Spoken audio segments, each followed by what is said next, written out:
Hello everyone, स्वागत है आपका फिर से एक नई क्लिप के साथ, एक नई ओपनिंग के साथ ऑल इंडिया रोजगार में। मैं हूं विजय श्री गायकवाड़। आज एक नई जॉब के बारे में बात करेंगे, जो नई ओपनिंग के बारे में। प्रोफाइल नेम है, पहले मैं आपको बता दूं, हमेशा की तरह अपन जो इसमें 3 पॉइंट पे काम बात करेंगे। एक तो है पोस्टिंग के बारे में, पहले मैं आपको पोस्टिंग के बारे में बता दूंगा कहाँ है ये पूरी ओपनिंग, और दूसरा है इसकी रिस्पॉन्सिबिलिटी के बारे में, और तीसरा इससे जो भी है करियर से रिलेटेड, ताकि जो इसमें 3 फायदे हैं। एक तो पोस्टिंग की इंफॉर्मेशन जो सर्च कर रहे हैं उनको मिलेगी, दूसरा जो इसकी रिस्पॉन्सिबिलिटी के अकॉर्डिंग अगर जिससे अपन बात करेंगे तो आप इंटरव्यू में जाएंगे तो काफ़ी अच्छा पहले ही आपका जो है कम्युनिकेशन हाई हो जाएगा। और इसीलिए हर बार हर पोस्टिंग के साथ उसकी इंटरव्यू क्वेश्चन और रिस्पॉन्सिबिलिटी के बारे में इसलिए बात करते हैं ताकि आपका अगर जो ऑलरेडी फ्रेशर हैं और जो एक्सपीरियंस है तो दोनों को एक कम्युनिटी अच्छी बन जाएगी, ताकि इंटरव्यू में जाने से पहले बेटर रहेगा। और तीसरा हमेशा की तरह जो है करियर से रिलेटेड बात करेंगे, ताकि जो बच्चे हैं जो अभी 10th स्टैंडर्ड में है तो वो अगर इस क्लिप को देखेंगे तो उनको भी बेनिफिट रहेगा। मतलब एक ही क्लिप में तीनों पॉइंट पे बात करेंगे, ठीक है। तो ठीक, आइए जानते हैं पहले तो पोस्टिंग के बारे में। ओपनिंग पोस्ट है सेल्स इंजीनियर मैकेनिकल। क्वालिफिकेशन की अगर इसमें बात की जाए तो डिप्लोमा मैकेनिकल इंजीनियरिंग क्वालिफिकेशन की रिक्वायरमेंट है। और एक्सपीरियंस की अगर बात की जाए तो इसमें 1 से 5 साल का जो एक्सपीरियंस है वो मांगा गया है। जेंडर में मेल फीमेल पर दोनों अप्लाई कर सकते हैं। पोस्टिंग इंफॉर्मेशन में है sales servicing of mechanical product like industries pumps valves tank safety product etc, ये सारे प्रोडक्ट हैं, ठीक है। इन पे आपको सर्विसिंग दोनों चीजें करना है, और साथ ही साथ इसमें मांगा गया है मीडियम इंग्लिश, ठीक है। ज्यादा इंग्लिश भी नहीं होगा तो चलेगा, मीडियम आपका इंग्लिश जो है होना चाहिए। सैलरी स्ट्रक्चर की इसमें बात की जाए तो 25,000 से लेकर 30,000 है, मतलब लगभग 25,000 से लेकर 30,000 पर मंथ। जॉब टाइमिंग है बेसिक टाइमिंग जो 10 से 6 का है। जॉब लोकेशन है इंदौर, रायपुर, दुर्ग, भिलाई और एटीसी, ठीक है। अभी तो ये हो गया पूरा पोस्टिंग के बारे में इंफॉर्मेशन, वो मैंने आपको जो भी स्ट्रक्चर पूरा बता दिया है कि कहाँ कौन सी प्रोफाइल है और क्या क्या इसमें मांगा गया है, ठीक है। अभी बात कर लेंगे अपन इसके जो भी है रिस्पॉन्सिबिलिटी के बारे में, ठीक है। और जो अभी ये पॉइंट्स मैंने आपके लिए बनाए हैं काफ़ी बेहतर हैं अगर आप दूसरे सेक्टर में भी हैं। ऐसा जरूरी नहीं है कि आप मैकेनिकल सेल्स से रिलेटेड सेक्टर से हैं तभी और इसमें अप्लाई करना चाहते हैं तभी आपके ये काम के हैं, नहीं। अगर आप सेल्स पर्सन हैं तो और किसी भी इंडस्ट्रीज से रिलेटेड है, कोई बात नहीं, ये सारे जो पॉइंट हैं वो सबके लिए लगभग लागू होते हैं। और साथ ही साथ तो मैंने 10 पॉइंट बनाए हैं, और उसके साथ साथ मैं डिस्क्रिप्शन में सेल्स के बारे में, मैकेनिकल सेल्स के बारे में और भी जो जानकारी है जो मैंने इसमें अगर मैं आपको क्लिपिंग के जरिए बताता तो काफ़ी बड़ा हो जाता। उसमें मैंने रिसर्च जो किया है वो उसमें मैं डिस्क्रिप्शन में भी डाल दूंगा, और ये जो पॉइंट्स हैं वो अपन बात कर लेते हैं, और बाकी जो जानकारी है वो आप डिस्क्रिप्शन में भी देख लीजिएगा, ठीक है। अभी इसमें रिस्पॉन्सिबिलिटी की बात करें तो 10 पॉइंट मैं आपको बता रहा हूँ। पहला है सर्च न्यू क्लाइंट्स, ठीक है। एक सेल्स इंजीनियर को समय समय पर जो सर्चिंग करना होता है, न्यू क्लाइंट्स जनरेट करना होता है, लगातार इस पे मतलब है मंथन करना होता है। दूसरा है विजिट पोटेंशियल क्लाइंट्स और एक्जिस्टिंग क्लाइंट्स, ये दोनों क्लाइंट्स जो होते हैं उनके ऊपर हमेशा लगातार काम करना होता है एक सेल्स इंजीनियर को। थर्ड इसका है रिलेशनशिप विद कस्टमर, एक सेल्स इंजीनियर का एक अपने कस्टमर के साथ लंबे समय तक मैं तो बोलूँ हमेशा के लिए रिलेशनशिप बना के रखना पड़ता है, चाहे वो आपका फर्स्ट कस्टमर हो या फिर लास्ट हो। हमेशा आपको एक सेल्स इंजीनियर को नए रिलेशनशिप जनरेट भी करना होता है नए क्लाइंट्स के साथ साथ, और जो रिलेशनशिप है वो आपको मतलब ऐसे ही बना के रखना है जो आज बने हुए हैं, जो हमेशा वैसे ही मतलब ताज़ा रखना है, ताकि आपको आपके प्रोडक्ट के अकॉर्डिंग, आपकी कंपनी के अकॉर्डिंग ज़्यादा बेनिफिट मिले। ऐसा नहीं है, कभी कभी ऐसा होता है कि रिलेशनशिप एक समय के साथ एक धुंधले हो जाते हैं, बट नहीं, यहाँ पर आपको धुंधला नहीं करना है, वैसे ही एकदम फ्रेश जैसे ही आपका जो पहला जो था उनके सामने, वो हमेशा एक सेल्स इंजीनियर को रखना होता है। ये काफ़ी एक महत्वपूर्ण टॉपिक है। कस्टमर रिलेशनशिप विद कस्टमर के अकॉर्डिंग कभी कभी ऐसा होता है, रिलेशनशिप बनते बनते मतलब एक समय हो जाता है तो वो एक धुंधलापन वहाँ दिखाई देने लगता है, तो वो जा सकते हैं आपके पास से, मतलब ऐसा हो सकता है। बाकी आप जो अपना रिलेशनशिप है वह शुरू से लगा के आखिर लास्ट तक वैसे ही बना के रखें, ठीक है। और चौथा पॉइंट इसमें है कस्टमर रिक्वायरमेंट। एक सेल्स इंजीनियर को क्या रिक्वायरमेंट लग रही है, जो अपने कस्टमर हैं उनको क्या रिक्वायरमेंट लग रही है, उस पर भी विश्लेषण करना होता है।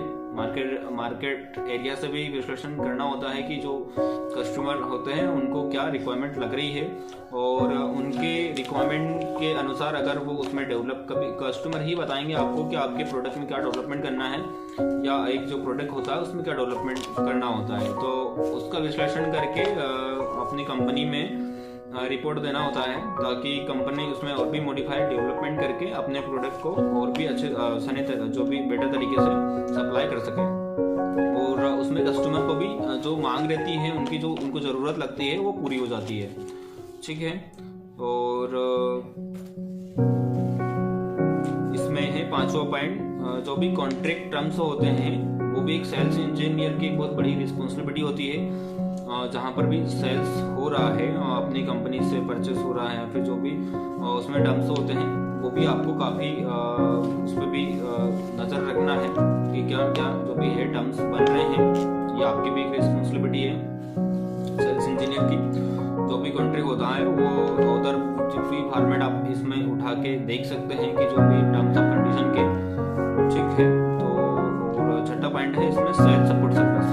एक कस्टमर एक सेल्स इंजीनियर को प्रोडक्ट परचेस या फिर के बाद में, परचेस करने के बाद में और या उससे पहले भी आपको सेल्स में सपोर्ट करना पड़ता है। मतलब एक सेल्स इंजीनियर को मान लीजिए कि कोई भी एक मैकेनिकल से रिलेटेड प्रोडक्ट होता है, उसमें हमेशा आपको अगर प्रोडक्ट में कोई दिक्कत आ रही है या फिर जो भी होता है सेल्स से रिलेटेड जो भी सपोर्ट होता है वो करना होता है, ठीक है। सातवां पॉइंट है सेल्स टारगेट। इसमें एक सेल्स इंजीनियर को सभी प्रकार के जो टारगेट होते हैं, टास्क होते हैं, इसको अचीवमेंट करना होता है। अगर कुछ प्रॉब्लम आ रही है उस पर भी ध्यान देना होता है कि जो भी टारगेट क्यों नहीं पूरा हो रहा है, अगर जो भी बीच में रुकावटें आ रही हैं उसे दूर करना होता है।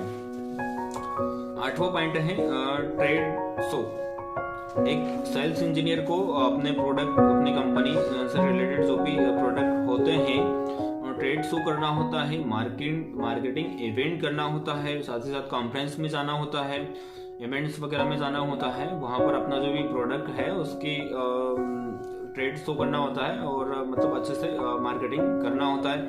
और भी नई जो एक मार्केटिंग के लिए जो भी और भी नई जो स्रोत निकलते हैं उस पर एक विश्लेषण करते रहना चाहिए, ताकि आप नए तरीके से जो मार्केट में चल रहे हैं बट आप और भी कुछ उसे बेटर बना सके। मतलब मार्केटिंग के लिए ये तो जो भी है कंपलसरी है, बेसिक है, जो हमेशा चलता है, event, conference, trade show, holding, ये सारी चीज़ें। बट आपको एक सेल्स इंजीनियर को बेचने के लिए, अपने प्रोडक्ट की मार्केटिंग करने के लिए उस एक नए स्रोत का जो है, हमेशा जो उस स्रोत में कोई गया नहीं है उस मार्केटिंग का पता लगाना चाहिए और उसमें भी ट्राई करना चाहिए, ठीक है। और 9वां पॉइंट है टेक्निकल प्रेजेंटेशन। आपको सेल्स इंजीनियर को टेक्निकल प्रेजेंटेशन भी काफ़ी बेटर तरीके से देते आना चाहिए, ताकि कोई कस्टमर आता है तो आपको उसमें जैसे टेक्निकल रिलेटेड चीज़ें, आपको बेनिफिट्स कस्टमर को बताना है कि सर ये काफ़ी प्रोडक्ट है, हमारे प्रोडक्ट में ये जो टेक्नोलॉजी यूज़ की गई है और जो भी है बेस्ट, आपको पहले वो बताना है। और 10वां पॉइंट है clients problem design custom made problem.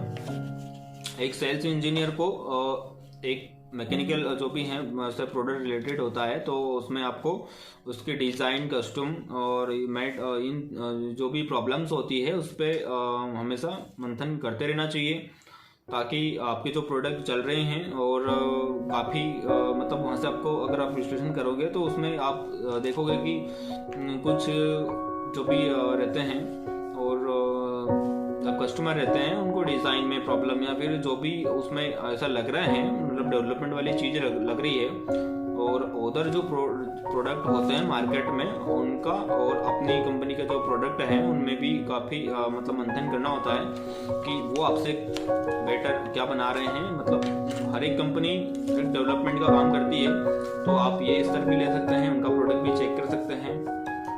और ये हो गया पूरा रिस्पॉन्सिबिलिटी इसमें। और बाकी जो है मैंने इसमें और भी टॉपिक बनाए हैं, बाकी वो डिस्क्रिप्शन में मैं आपके लिए ऐड कर दूंगा, आप वहाँ जाके और भी देख लीजिए। ये अगर उस वीडियो में डाल दो तो काफ़ी ये बड़ा हो जाता, ठीक है। और करियर से रिलेटेड बात करें, इसमें अभी बात करेंगे मैकेनिकल इंजीनियर के बारे में। मैकेनिकल इंजीनियर ये जो इसकी प्रोफाइल थी ये सेल्स की है। अभी बात करेंगे करियर से रिलेटेड मैकेनिकल इंजीनियर के बारे में, ठीक है। मैं पहले ही आपको बता दूं, एक मैकेनिकल इंजीनियर क्या होता है। देखिए, मैकेनिकल इंजीनियरिंग आपके और हमारी सबके लाइफ में एक मोस्ट इम्पोर्टेंट पार्ट्स है। एक छोटी डीसी मोटर आती है, उससे अगर जनरेटर तक की बात की जाए, एक छोटी मोटर से लेकर एक बड़ा जो एयरप्लेन होता है, उसमें भी एक मैकेनिकल का 99% जो है वो कहीं ना कहीं हिस्सा होता है, ठीक है। इसमें करियर से रिलेटेड बात करें, 10वीं के बाद इसमें आप डिप्लोमा इन मैकेनिकल कर सकते हैं। 10वीं कक्षा के बाद आप 3 साल का जो कोर्स होता है डिप्लोमा इन मैकेनिकल, ये कर सकते हैं। और अंडर ग्रेजुएट की अगर बात की जाए तो इसमें मैकेनिकल में आप अंडर ग्रेजुएट में बीटेच मैकेनिकल कर सकते हैं, बैचलर ऑफ टेक्नोलॉजी, और B mechanical bachelor of engineering. ये अंडर ग्रेजुएट में ये 2 प्रकार के कोर्स होते हैं, ये आप कर सकते हैं। और तीसरा पॉइंट है पोस्ट ग्रेजुएशन के बाद में, ठीक है। अभी तो मैंने 10वीं के बाद में जो होता है वो आपको बता दिया है। 10वीं के बाद में डिप्लोमा इन मैकेनिकल इंजीनियरिंग आप कर सकते हैं। और अंडर ग्रेजुएट के बाद में भी आप क्या कर सकते हैं, 2 प्रकार के कोर्स, एक तो बीटेक मैकेनिकल और दूसरा है बी मैकेनिकल। ये 2 प्रकार के कोर्स जो है डिग्री आप कर सकते हैं। और तीसरा है पोस्ट ग्रेजुएशन के बाद, ठीक है।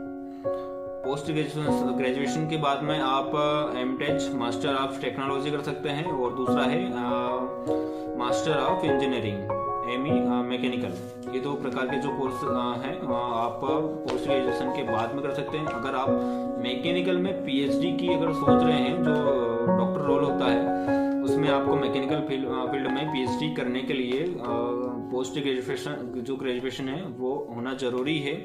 और उसके साथ साथ इसमें 5 से 8 साल लगभग पीएचडी करने में चले जाते हैं। और जिसमें मैकेनिकल फील्ड में आपको किसी एक सब्जेक्ट, एक टॉपिक के ऊपर स्पेशलाइजेशन करना होता है, कुछ विशेष कर जो प्रोजेक्ट होता है वो करना होता है, ठीक है। तो आप समझ ही गए होंगे, 2-3 पॉइंट मैंने आपको बताए थे कि पोस्टिंग, रिस्पॉन्सिबिलिटी और करियर। पोस्टिंग तो मैंने आपको स्टार्टिंग में बताई दी थी। रिस्पॉन्सिबिलिटी जो 10 टॉपिक्स मैंने रिसर्च से रिलेटेड आपके लिए बनाए हैं वो भी आपको काफ़ी बेटर तरीके से मैंने बता दिए हैं। और करियर जो इसमें मैकेनिकल इंजीनियर में क्या करियर से रिलेटेड है, ये सारी चीज़ें भी मैंने आपसे शेयर कर दी हैं। और अधिक जानकारी के लिए और भी जो है विश्लेषण किया था वो आपको डिस्क्रिप्शन में मिल जाएगा। जो अभी जो टॉपिक है उससे काफ़ी कुछ अलग उसमें आपको देखने को मिलेगा। तो अगर आप सेल्स मैकेनिकल इंजीनियर से रिलेटेड हैं तो डिस्क्रिप्शन भी देखें जरूर, ताकि आपको और भी बेनिफिट मिलेगा। थैंक यू और मिलते हैं अगले एक नई क्लिपिंग के साथ। धन्यवाद।